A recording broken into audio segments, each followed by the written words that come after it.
Hey guys, Don Allen here at the first ever Monsterama in Atlanta, Georgia, celebrating all things classic horror from the Universal monsters all the way through the Hammer horror films of the 50s and 60s.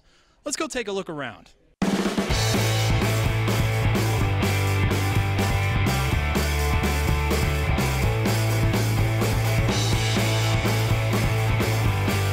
I'm here with Daniel Griffith from Ballyhoo Motion Pictures, most commonly known for doing the documentaries on the Mystery Science Theater 3000 Shout Factory discs. Tell me what that experience has been like.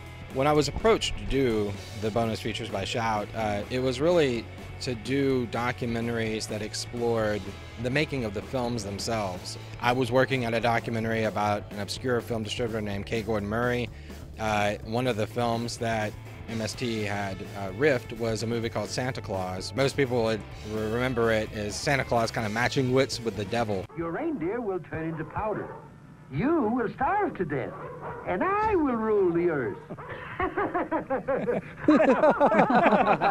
I don't get it. I thought this was a great opportunity to kind of, shed some light on the production and the people responsible for bringing these films to the U.S. And then later, with the follow-up was on Beast Yucca Flats.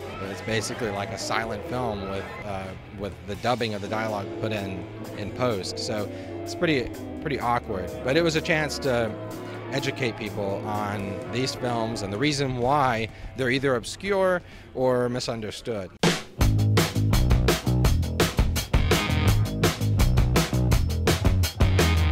Do you have any words for our viewers?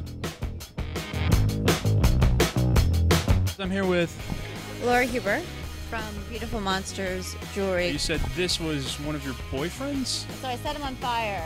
And now he kind of looks like a zombie, so I figured I'd just sell him. So can I get your number after the... I'm just kidding. So, Sure, okay. Yeah.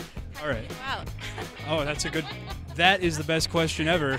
How do you want to go out, not where or when? I'm here with Veronica Carlson, star of late 60s Hammer horror films. Dracula Has Risen from the Grave, correct? Yes. And Frankenstein Must Be Destroyed. Yes. And, of course, I just watched the other day, again, The Ghoul. You got to co-star with some amazing leading men in those films. Christopher Lee. You also got to work with Peter Cushing a couple of times. And in The Ghoul, he was fantastic, I thought. Peter, and this was after his wife had passed away, and this is very, very sad man. And of course, he had to play the part in the script of losing his wife, and he always had a picture of Helen, his wife, on set. And he picked up this picture of his wife Helen and was bemoaning how he lost her. And of course, it became very emotional for everybody. And Freddie Francis made him do about 6 takes, unheard of. We used to do 1, maybe 2. Don't push your luck for 3. And till Peter just broke down and had to excuse himself. But he left all of us in tears. He was a joy to work with. He was very professional. But we missed him when he'd lost his wife. We missed him. He didn't join us for lunch. He didn't join us for just chatting. He just went to his dressing room and was his own quiet self. Christopher, his magnificent self, who to look at him you would think would be quite aloof and remote, but he was the exact opposite of that. He was very approachable, very kind. He stood behind camera one day when Freddie was asking me to look at his hand as an eyeline, and this lovely voice of Chris's came out of the dark. He said, "I'll be her eyeline, Freddie." And he stood there and he acted as if he were on camera so that my reaction would be as best it could be. And that shows you he was so kind.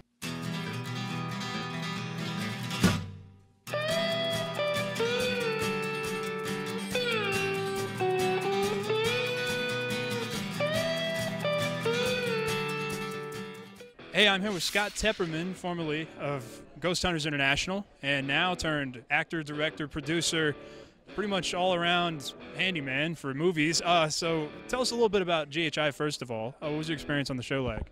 The experience was phenomenal. I've done it for about 2.5 years, went all over the place, and got to experience a lot of different cultures, a lot of different investigations and hauntings and customs and everything. I know the show, there's a lot of editing, obviously, that goes into it, but they shortened the research process into like a segment. You would sit in like a room and just listen to just white noise like all day long, practically. Is that what you would do? Yeah, I mean, you know, when you see an episode, taking out the commercials and the fact that they put 2 cases usually in one episode, you're seeing 20 minutes of a 200-hour investigation. They've never faked anything for GHI, which we're proud of, but they definitely have to cut stuff down and give you guys the interesting parts. You want to tell us about some of the projects you're working on now? Yeah, I'll tell you real quick. I'm doing a sequel to Truth or Dare Critical Madness from 1986, the cult classic from Tim Ritter.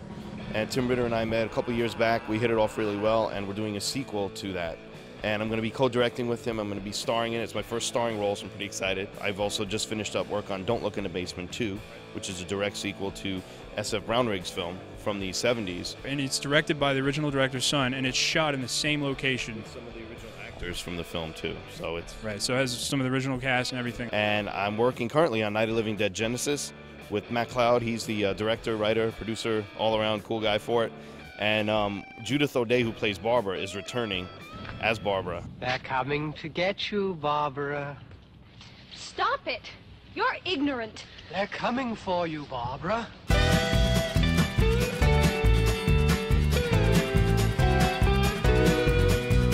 So yeah, here at Monsterama, we're enjoying ourselves, talking to some people and meeting some interesting characters, all the while we're... All right, I'm here with Larry Blameyer, who did the film The Lost Skeleton of Cadavra, and its sequel, The Lost Skeleton Returns Again. Right. What did you say? It was intentionally redundant? Is that what it is? I am redundant. My cast gives me a hard time all the time because I make them learn redundant lines that repeat constantly and make them say science many, many times. Betty, you know what this meteor could mean to science?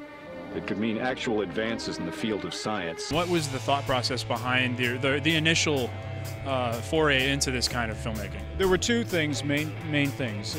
We wanted to make a movie. We didn't have a lot of money, so we could make a movie that's supposed to look cheap.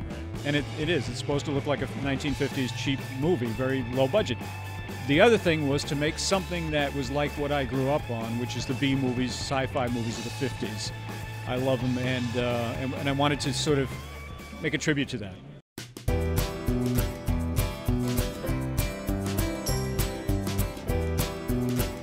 I love Bloody Disgusting. I'm not kidding. We like that. You can say yeah, as loud as you want. Yeah, no, I'm all over your website all the time. It's like every single day. Oh, I need to post that. I need to repost that. Godzilla's really big in the States right now because of the movie right now, and I am actually the only actor, and foreigner or Japanese, who played an android in one of the Godzilla movies. And with 30 movies and 60 years to have something that you can call your own is pretty special. I'm here with Madeline Brumby from a very aptly titled film, Dear God, No. Do you know who Skrillex is? Are you familiar with Skrillex the DJ? Okay, your character looked like Skrillex in the movie? Really very introverted, repressed. Your character? My character is very... No, I'm not. I'm here with the Director of Media Relations for Monsterama, Dan Carroll. Dan, tell us a little bit about the thought process behind the convention and exactly what you guys set out to do when putting it together. Monsterama is a little bit different than some of the other monster conventions in town because what we wanted to do is celebrate the roots of monsters and pop culture, going back to the early 20th century, looking at the universal monsters, the monsters that came up through the atomic age, the type of stuff that Mystery Science Theater 3000 would have made fun of. We wanted to celebrate that, and sometimes we make fun of it too.